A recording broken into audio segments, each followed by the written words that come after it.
So communities, to be resilient, really need the whole community to engage and be part of the disaster response. So the veterinary community plays a key role in ensuring that animals are taken care of in a disaster. So it's not just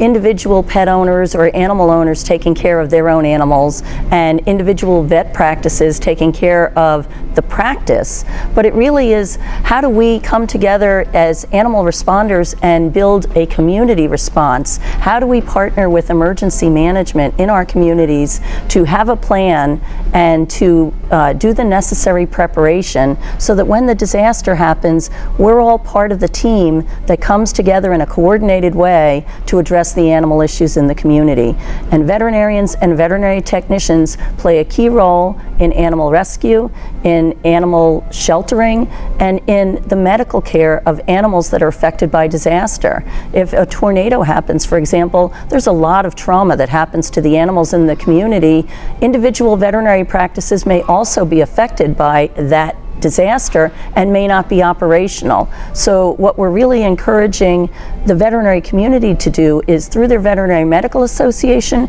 come together as a team, work with local emergency managers, join if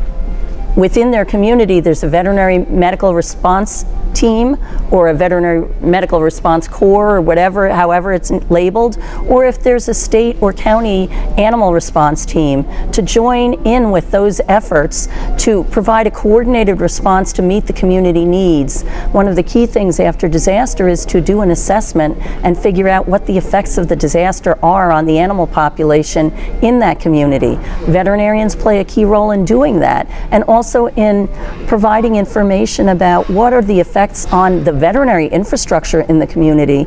Is there veterinary capability after the disaster that can help individual clients with their animal needs, or do we have to bring in other veterinarians? If a building is standing but the people can't come because they're affected by the disaster, your workers can't come, then are there partnerships and sharing that we can identify so that we can bring in relief vets or relief techs to help you continue to operate because your building is still standing, versus your building isn't standing and you can't operate, but you have staff that maybe